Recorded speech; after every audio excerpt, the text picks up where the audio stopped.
लेकिन और भट्टी के ग्रुप और इधर उधर से आए हुए बैठे हैं। हमारी क्लास की विशेष शोभा आज है doctor Ashok Mehta, doctor Manoj Matnani, doctor Sachin. आप तीनों सामने तो आओ। एक चेयर भी इधर ही रखो। आइए आइए डॉक्टर। डॉक्टर अशोक मेहता को कौन नहीं जानते वो हाथ खड़े करो। हाँ, वर्ल्ड रिनोन है। हाँ, वर्ल्ड नोन। डॉक्टर मनोज को कौन नहीं जानता? डॉक्टर सचिन को सब जानते, सब जानते।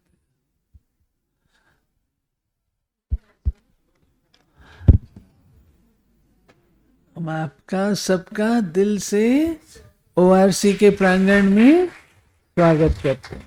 बहनों से भी अनुरोध करेंगे, आज स्वागत की विधि करेंगे। अनामिका दीदी शुभेन आ जाएं स्टेज पर। आदरणीय आशा दीदी जी भी हैं। तो आज हमारे लिए अति हर्ष का दिन है। डॉक्टर अशोक मेहता जी खास बॉम्बे से आए हैं आज, और हम सभी सुनेंगे आज भाई साहब से।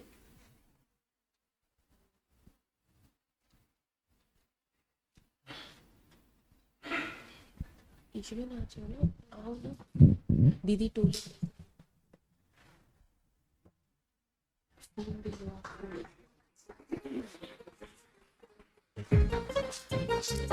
तो बहुत बहुत बहुत दिल से, बहुत प्यार से हम आपका स्वागत करते हैं ओम शांति रिट्रीट सेंटर के इस प्रांगण में। बहुत बहुत बहुत दिल से स्वागत हो, अभिनंदन है। आपका तशरीफ आप लाए, स्वागत है दिल से आपका तशरीफ आप लाए, खातिर हमारे दूर से।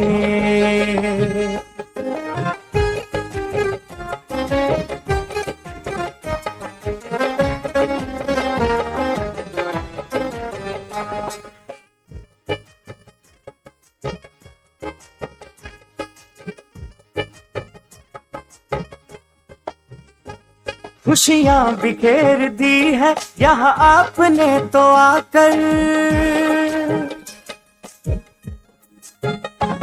खुशियां बिखेर दी है यहाँ आपने तो आकर, ये वक्त सच गया है तुम्हें अपने बीच पाकर, तुम्हें अपने बीच पाकर, अपने बीच पाकर। देखो प्रभु भी आपको यहाँ देख के हर्षाए, स्वागत है दिल से आपका, स्वागत है दिल से आपका तशरीफ आप लाए, स्वागत है दिल से आपका तशरीफ आप लाए, खातिर हमारे दूर से।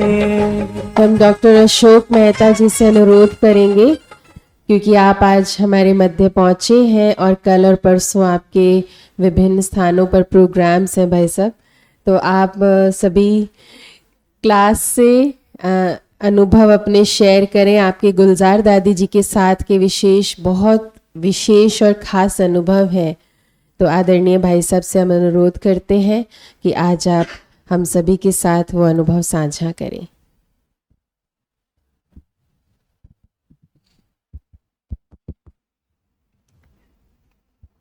ओम शांति।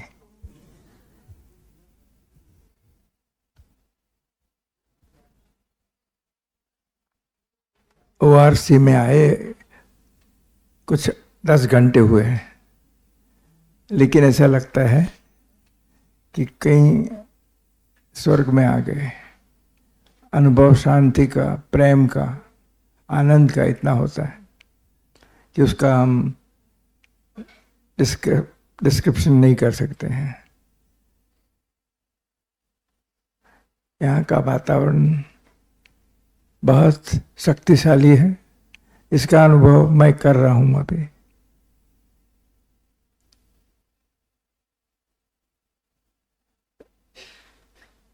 जब भी यहाँ आते हैं तो दादी जी की याद आती है, क्योंकि हम आते थे दादी जी के पास बगल में यहाँ, और वहाँ रहने का भी इतना आनंद आता था। हर समय जब दिल्ली आता हूँ तो सब यादें ताज़ी होती है। पहले आता था तो हमेशा पांडव भवन से कोई लेने आता था। पहले हम आते थे, दादी जी को मिलते थे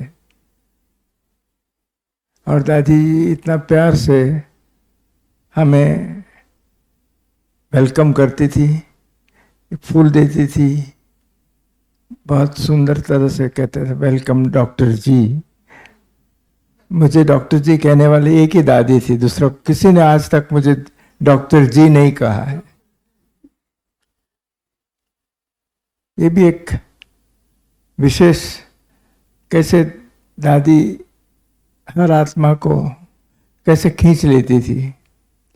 जब मैं पहली बार दादी जी से मिला तो मैंने ब्रह्मा कुमारी को देखी नहीं थी कभी, न तो किसी को मिला था, न तो उनके बारे में कुछ सुना था।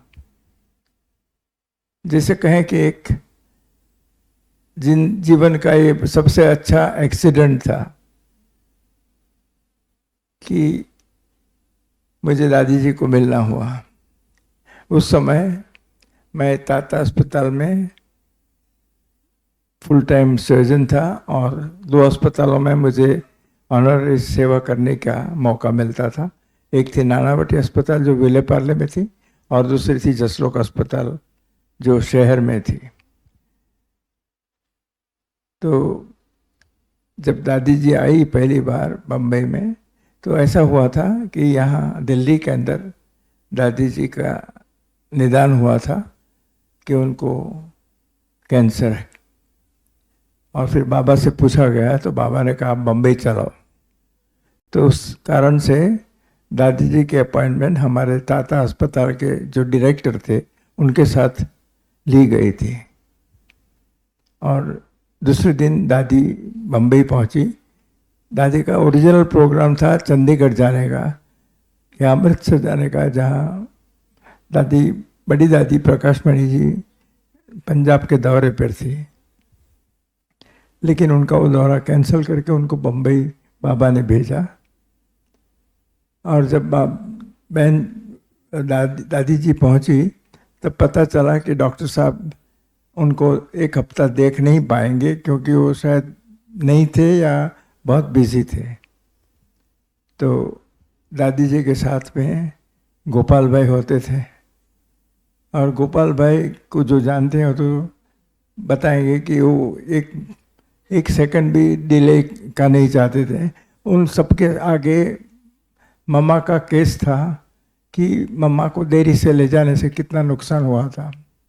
तो गोपाल भाई ने ताबड़तोड़ बम्बई के सेंटर में फ़ोन किया और पूछा कि कोई और डॉक्टर को आप जानते हैं जिसको दादी की ट्रीटमेंट के लिए। तो विलेपार्ले में योगिनी बहन जो हमारी सेंटर इंचार्ज है विलेपार्ले में, उन्होंने कहा वो मुझे जानती है। हम कभी उनसे मिले नहीं थे, लेकिन मेरी युगल एक बार वो एरिया में घूमने गई थी, पैदल करती थी, तो राजयोग सेंटर का बोर्ड पड़ा तो अंदर चली गई जानने के लिए कि क्या है राजयोग। तो हम ऐसे जैनी हैं, तो योगिनी बहन भी जैनी हैं। तो जब मिले तो आपस में धर्म की बात किया, तो कुछ जैनिज़्म की बातें की। फिर योगिनी बहन से कोई 1 घंटा तक उन्होंने चर्चा की और फिर निकलने के समय मेरा जो विजिटिंग कार्ड था उनको दिया कि अब कभी ज़रूर पड़े तो मेरे युगल कैंसर के डॉक्टर हैं। तो इस तरह से मेरा कार्ड उनके पास पड़ा था। ये बात को भी 2-4 साल हो गए थे, लेकिन योगिनी बहन ने वो कार्ड संभाल के रखा था। तो जब गोपाल भाई का फ़ोन आया तो उन्होंने कहा हाँ मैं एक डॉक्टर को जानती हूँ। तो इस प्रकार से योगिनी बहन निमित्त बनी मुझे और दादी जी के नज़दीक लाने में। और दूसरे दिन मैं सुबह में 7:30 बजे हमेशा मेरा काम चालू करता था, क्योंकि 9 बजे मैं अस्पताल पहुंचता था, टाटा अस्पताल में। तो उसके पहले 1 घंटा मैं नानावटी अस्पताल में जो भी पेशेंट होते थे उनको देखता था। तो इस तरह से दादी जी को मेरे पास लाया गया। जो भाई बहन जिनको लेके आए थे, हमारे यहाँ ऐसी कोई फॉर्मेलिटी नहीं होती है कि हम किसी को इंट्रोड्यूस करें कि कितनी महान व्यक्ति आपके पास लाए हैं। उन्होंने कुछ कहा नहीं और मैंने कुछ पूछा नहीं। मैंने तो सफ़ेद वस्त्र देखे तो मैंने सोचा ये हम कोई सन्यासी है, और इस तरह से बिना परिचय करे हमने दादी जी को देखा। और फिर जैसे हमारी एक पद्धति होती है कि किसी पेशेंट को देखने के बाद उनको पूछते हैं कि आपको कुछ सवाल पूछना है, और उनको उनकी बीमारी के बारे में बताते हैं। तो मैंने उनको बताया कि आपको कैंसर है और सर्जरी की आवश्यकता है, और आपका कोई प्रश्न है? तो दादी जी का उत्तर था, कोई प्रश्न नहीं है। ये पहला अनुभव था कि किसी पेशेंट ने एक भी सवाल नहीं पूछा। तो जब बाबा तक का ज्ञान क्या, क्यों, कैसे पूछने का सवाल ही नहीं है, और ये तो दादा बाबा का रथ थी, तो मुझे तो कुछ सरप्राइज लगा कि ऐसा क्यों, कुछ नहीं पूछा। तो मैंने कहा आपको ऑपरेशन की ज़रूरत है? तो बोला ज़रूर करें। तो मैं, आप कब करना चाहेंगे? तो बोला कर दो। तो मैंने, ये भी मेरे लिए कोई अनुभव नहीं था, क्योंकि हर पेशेंट कई सवाल पूछते हैं और उसके बाद में बोलते हैं हम सोचेंगे, बाद में आएंगे। तो इस तरह से ये पहला अनुभव बहुत आश्चर्यकारक था। और फिर किसी ने मुझ कहा नहीं, मैंने उनको कहा ठीक है आप भर्ती हो जाओ और हम कल ऑपरेशन कर देंगे सुबह में। तो इस तरह से हमारा पहला इंटरेक्शन था, जहाँ दादी ने ज्ञान की पराकाष्ठा मुझे बताई कि प्रश्न भी नहीं है और निश्चय बुद्धि, करना है तो कल, करना है तो आज करो। तो इस तरह से दादी जी का मेरा पहला अनुभव था। और उसके बाद में मुझे ऐसा कहा गया, जब भी कोई सन्यासी आते थे तो हम उनको जनरल वार्ड में भर्ती करते थे कि खर्चा नहीं होता है। तो शाम को मुझे फ़ोन आया कि दादी जी को डिलक्स वार्ड में दाखिल किया गया है। तो मैंने सोचा शायद उनके कोई फॉलोअर्स है, संपन्न है, तो उनको अच्छी तरह से। तो इस तरह से दूसरे दिन ऑपरेशन थिएटर में दादी को ले गया गया। तो कई लोग मेरे को पूछते हैं कि ऑपरेशन के टाइम में आपको कोई अनुभव हुआ? मेरा कोई अनुभव हो नहीं सकता था, क्योंकि मेरे मन के अंदर ऐसा नहीं था कि ये व्यक्ति कौन है। तो मैं कभी कभी सोचता हूँ कि देखिए हमारा ब्राह्मण परिवार कितना इनोसेंट होता है, कितने निर्दोषता से। किसी ने मुझे नहीं बताया कि आप किसी के पर ऑपरेशन करने जा रहे हैं। ये व्यक्ति कितनी महान है, शायद पूरी दुनिया के अंदर एक है जो परमात्मा का रस है। तो मुझे वो एक्साइटमेंट शायद होता था, वो मैं मिस किया। तो कई अभी भी मेरे को पूछते हैं कि आपने जब ऑपरेशन किया तो आपको कोई अनुभव हुआ था? मैं कैसे बताऊं उनको कि मुझे कुछ बताया नहीं गया था, ये इनकी सादाई थी। लेकिन दादी जितने दिन अस्पताल में रही, कभी उन्होंने एक भी कंप्लेन नहीं की। मैं रोज़ सुबह में जाता था, पहला प्रश्न होता था आपको नींद आई, आपको कोई दर्द है? तो दोनों प्रश्न का उत्तर था आपने इतना सुंदर ऑपरेशन किया है, कुछ तकलीफ नहीं, कुछ दर्द नहीं है और अच्छा नींद आती। तो ऐसा कहने वाली कोई व्यक्ति मुझे आज तक नहीं मिली। तो दादी ऐसे यूनिक थी। और जब दादी वापस गई, उस समय उनके साथ में हमारी नीलू बहन रहती थी। लेकिन मैं जब जाता था तो सब लोग आगे पीछे हो जाते थे। मैं कमरे में जाता था, दादी अकेली होती थी और एक नर्स होती थी उनके पास। तो बाद में नीलू बहन ने बताया कि हमें ऐसा कहा गया था कि आपका दिमाग बहुत तेज है, तो हम लोग नज़दीक नहीं रहते थे क्या। तो मैंने कहा ऐसा तो ठीक है, अच्छा है। लेकिन दादी प्यार से कुछ फूल देती थी या टोली देती थी। उस समय तो पता नहीं था कि इसका महत्व क्या है। और मैंने सोचा, मैं इतने बार जाता था मगर मैंने किसी को नहीं देखा, खाली दादी को मिलता था, कुछ नोट्स लिखता था और चला जाता था।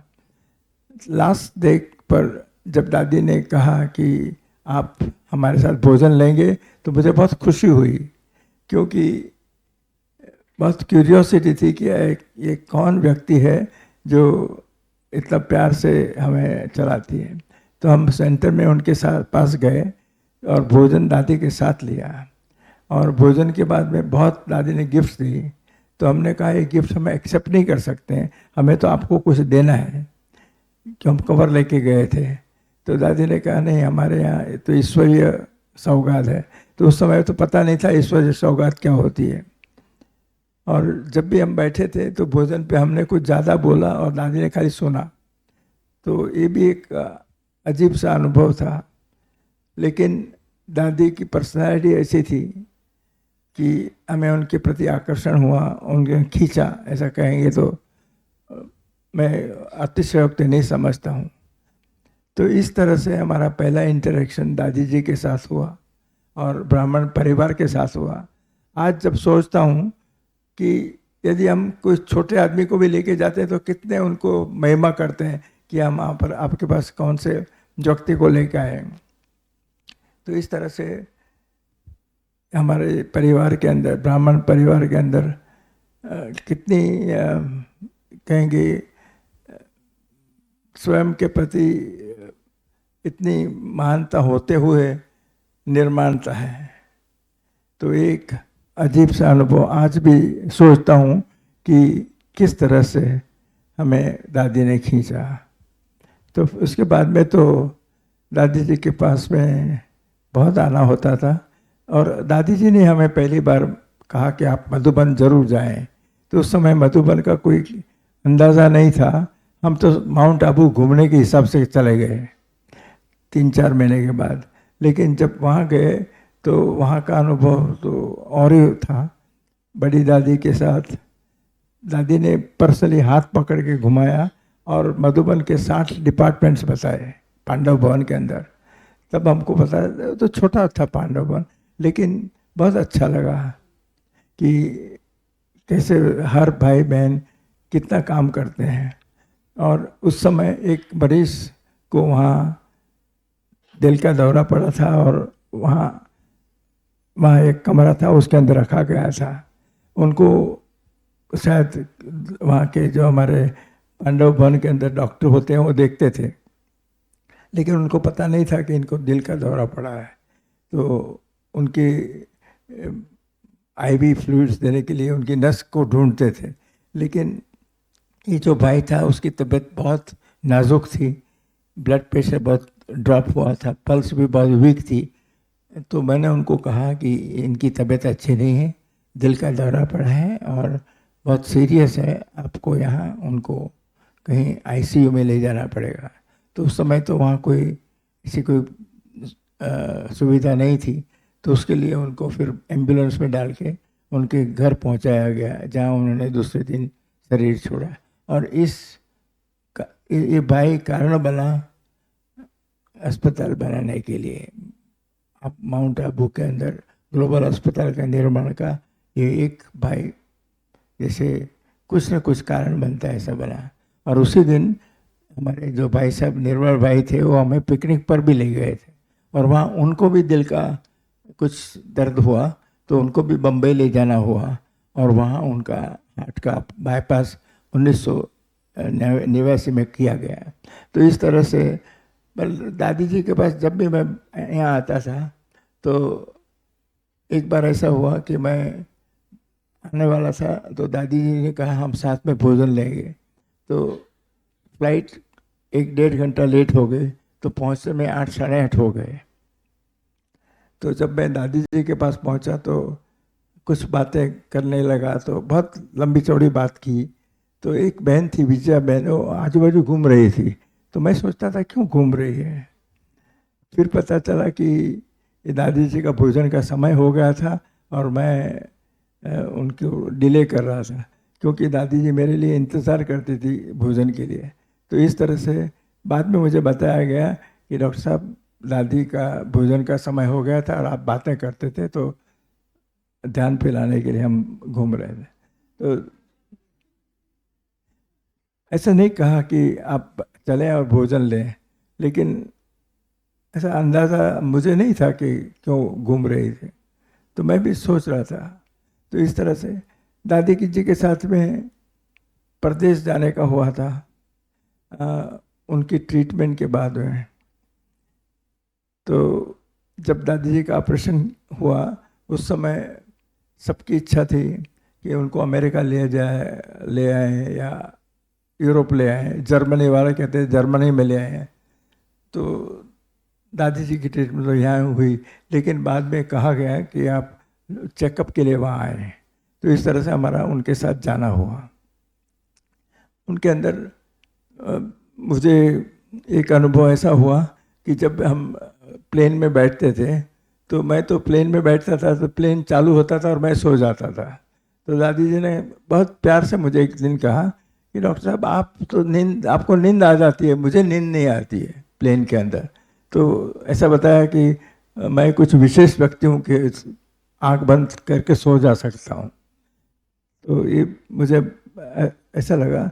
और फिर मैंने देखा दादी जी जहाँ भी जाती थी तो इतने लोग उनको मिलने आते थे। दादी हर व्यक्ति के साथ बहुत प्यार से मिलती थी। जब अमेरिका गए तो वहाँ के जो ब्रेस्ट कैंसर के मेडिकल ऑन्कोलॉजी के निष्णात थे उनको मिलने आए थे। और वो डॉक्टर साहब थे अमेरिका में के जाने माने सैन एंटोनियो शहर, जहाँ हमारा पहला सेंटर बना था डॉक्टर हंसाबेन रावल के पास, वहाँ उनके सेंटर पे भोजन के लिए आए थे। तो मैंने देखा कि दादी जी उनके साथ इतना प्यार से 1 घंटा तक बात की।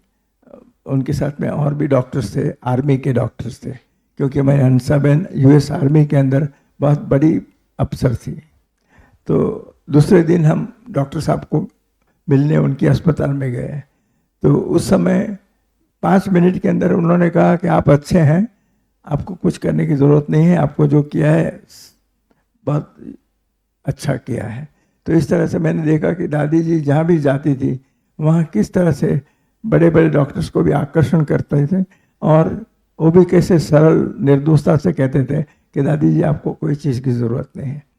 मैंने ये भी देखा कि हम कई वाटर पार्क्स में गए थे तो दादी जी को पानी के अंदर जो चलती है ना बोट्स, उसमें बैठाई गई थी। तो दादी जी को इतना आनंद से घूमती थी, तो हमें लगा कि इतनी बड़ी हस्ती लेकिन कितनी निर्दोष थी, उनको अच्छा लगता था। तो ये भी अनुभव था।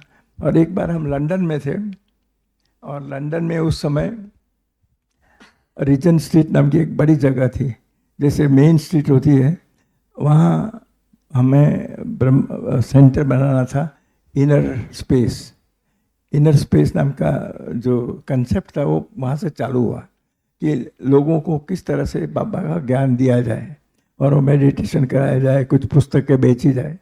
तो उस समय लंदन के अंदर उस जो मेन स्ट्रीट थी उसके अंदर डिप्रेशन था, तो सब चीज़ें बेचने के लिए थी। तो उनको 3-4 दुकानें ऑफर की गई थी कि आप यहाँ खोल सकते हैं सेंटर। तो उन्होंने कहा, जयंती बहन और दादी जी ने, जानकी दादी ने कहा कि जब दादी आएगी तब हम नक्की करेंगे कौन सी दुकान में ये सेंटर बनाना, क्योंकि दादी जाएगी वहाँ खड़ी रहेगी और वहाँ का वाइब्रेशंस कैसे हैं उसके हिसाब से बताएगी और हम उस हिसाब से यहाँ सेंटर बनाएंगे। तो इस तरह से हम 2 या 3 दुकान में गए और दादी जी ने फिर कहा यहाँ ये सेंटर बनाना है। तो इस तरह से इनर स्पेस का पहला जो बना वो रीजन स्ट्रीट के अंदर दादी जी के वाइब्रेशन के फीलिंग से हुआ। तो मैं समझता हूँ दादी जी के पास तो अनमोल खजाना था, वो जहाँ भी जाती थी लोग उनसे प्यार में।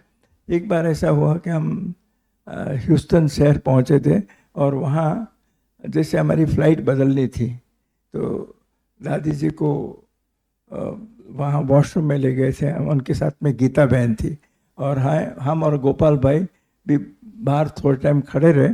फिर वहाँ एक टर्मिनल से दूसरे टर्मिनल में जाने के लिए जैसे एक ट्रेन होती है, तो गोपाल भाई ने सोचा बहुत लोग आए हुए और टाइम बहुत कम था और दादी को भोजन भी खिलाना था, तो उन्होंने कहा हम पहले जाएं और सबको अवगत करें कि क्या करना है।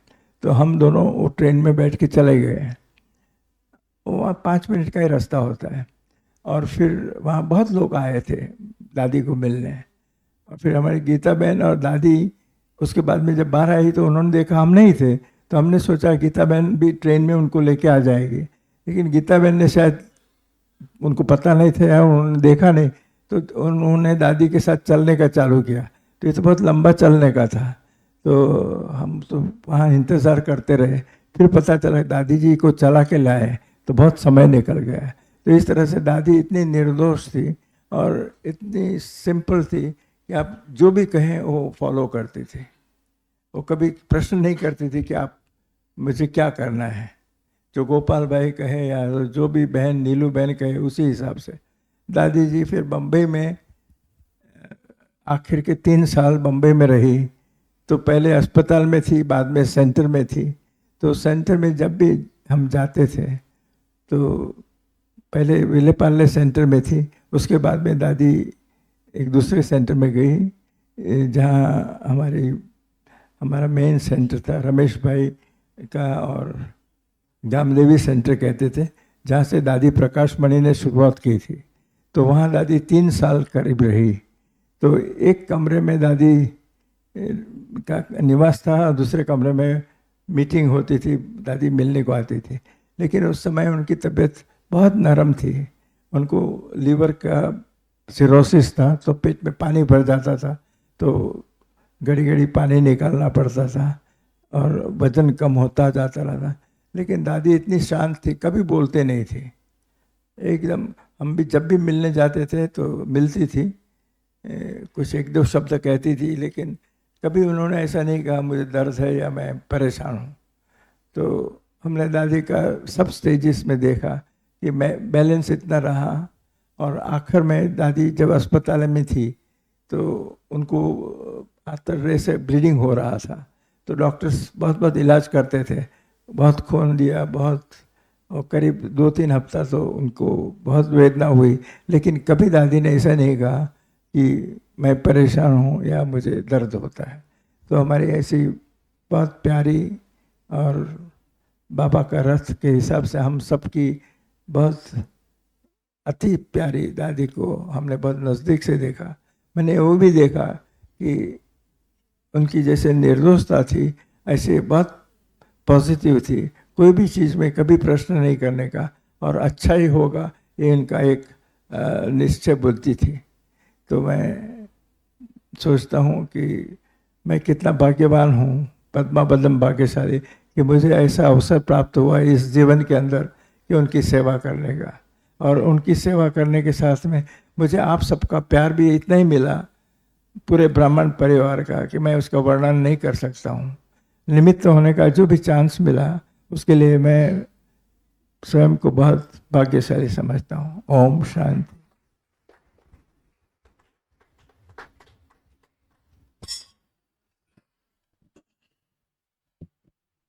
बाबा के साथ साकार रूप में जिन आत्माओं ने पालना ली वो तो है ही लकी, परंतु डॉक्टर अशोक मेहता वो भी कम नहीं है। बहुत समीप से दादी के फ्रेंड भी बनकर, दादी के डॉक्टर भी बनकर, दादी जी से जो पालना ली है वो अद्वितीय है। मैं समझती हूँ इतनी पालना शायद ही दादी ने किसी और को दी होगी जितनी डॉक्टर अशोक मेहता को दी। बहुत लकी। तो आगे का जो प्रोग्राम है, डॉक्टर सचिन भाई और डॉक्टर मनोज भाई से भी अनुरोध करेंगे 1-1 मिनट अगर आप क्लास में थोड़ा मिले। ओम शांति तो कर ले दीदी। डॉक्टर मनोज और डॉक्टर सचिन भाई ओम शांति कर ले। ओम शांति। अभी ऐसे लगता नहीं है कि ओआरसी कोई जगह है जहां हम गेस्ट हैं, क्योंकि अभी हर 3-6 महीने में करीबन आना होता ही है। और आशा दीदी के एक पॉइंट हम बताना चाहेंगे कि पहले मैंने कहा ना, हम उनसे डरते थे, ज़्यादा बात नहीं करते थे और लगता था कि क्या बात करें, एकदम बड़े हैं, एकदम थोड़ा इनहिबिशन होता था। बट अभी ईमेल के द्वारा काफ़ी बात होती है उनसे। और दीदी ने कहा कि मनोज भाई आप आया करो, आपको हॉस्पिटल्स में हम भेजेंगे। तो इसलिए विहासा का जब होता है तो प्लान करते हैं कि 4-5 दिन पहले आए, पूरा हफ्ता कहीं ना कहीं कुछ सेवा हो।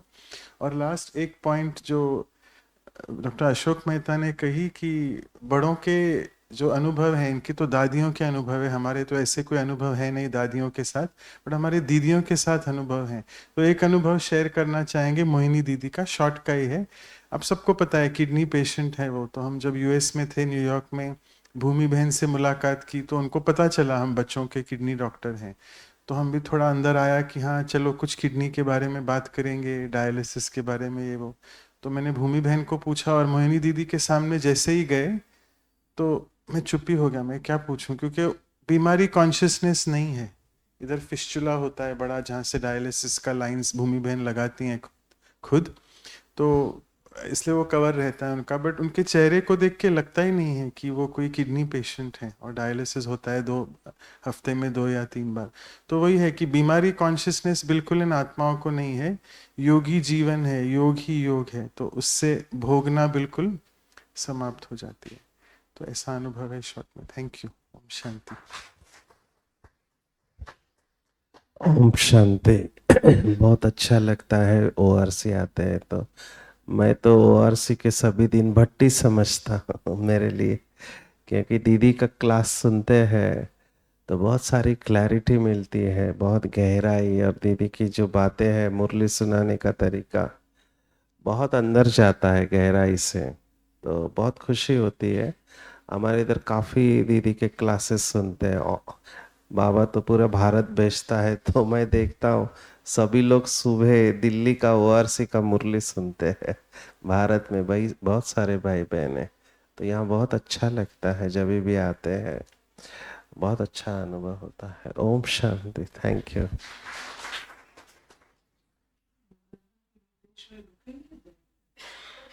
लंदन के भाई बैठे हैं, हितेश भाई बैठे हैं, बैठे हैं दीदी।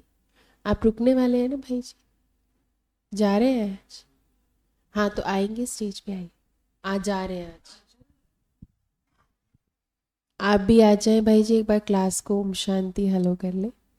तो तब तक के लिए कुछ अनाउंसमेंट्स हैं। आज से विहासा का कार्यक्रम आरंभ होगा, ट्रेन द ट्रेनर्स, और आज इसका इनॉग्रेशन 9:30 बजे से मिनी हॉल में रहेगा। इस कार्यक्रम inauguration, welcome and introduction start जो रहेगा वो मिनी हॉल में 9:30 बजे से स्टार्ट होगा। और आज से भट्टी भी आरंभ होगी, 11 बजे से ही भट्टी आरंभ होगी। तो जो भी भाई बहनें भट्टी के लिए आए हैं, या भी जो भी बीके गेस्ट भाई बहनें आए हुए हैं, आप सभी 11 बजे इसी मिनी हॉल में पहुंचेंगे। यहाँ पर आपका आगे भट्टी का कार्यक्रम आरंभ होगा। और आज ग्रुप नंबर 5 की बेहद सेवा शाम को 4 बजे रोटी डिपार्टमेंट में रहेगी। तो अभी हम हितेश भाई से भी अनुरोध करेंगे, हितेश भाई आप भी ओम शांति करें सबको क्लास में। ओम शांति। सब डॉक्टरों के अनुभव सुन के मेरे को भी ख्याल आया कि मैं भी थोड़ा कुछ शेयर करूं। तो दादी गुजार की बात चल रही थी, तो आपको शायद मालूम होगा कि दादी गुजार लंदन भी आई है। तो जो पुरानी बात चली तो मेरे को याद आया कि जब जिस मकान में हम रह रहे वो यज्ञ का मकान है। तो जहाँ दादी झांकी रहती थी बाबा भवन में, उसके नेक्स्ट स्ट्रीट में ही है। तो जब शुरू में हम गए, शायद 20 साल तो हो गए, तो तब दादी झांकी आई थी भवन में। लेकिन जब दादी गुजार आई ना, तो एक रिवाज होता था लंदन में कि सब भवन में चक्कर लगाए ना, जब बड़े आते तो अचानक प्रोग्राम ऐसे भी बना कि हमारे घर पे भी आए। तो दोनों दादी गुजार और दादी झांकी, और साथ में हमको मौका मिला, मैं और मेरे मम्मी के साथ उनको थोड़ा खिलाए मुंह में। तो बहुत अच्छा प्रिय अनुभव था। तो मेरे को ये याद आया जब शेयर कर रहे थे डॉक्टर साहब। यूजुअली हम अहमदाबाद से मधुबन यूजुअली जाते हैं। तो कितने साल से हम मधुबन जा रहे हैं, अभी तो ज्ञान में 30 साल तो हो गए। तो बहुत सालों से यहाँ नहीं आए। हम कारोबाग कहते ना पहले, पांडव भवन, तो हम वहाँ जाते थे। तो इस बार थोड़ी खींच हुई कि यहाँ आए, तो बस आज सुबह हम निकल रहे, कहीं और जा रहे हैं 2 दिन के लिए, और फिर वहाँ से मधुम जा रहे हैं, तो थोड़ा शॉर्ट विजिट के लिए आए। ओम शांति।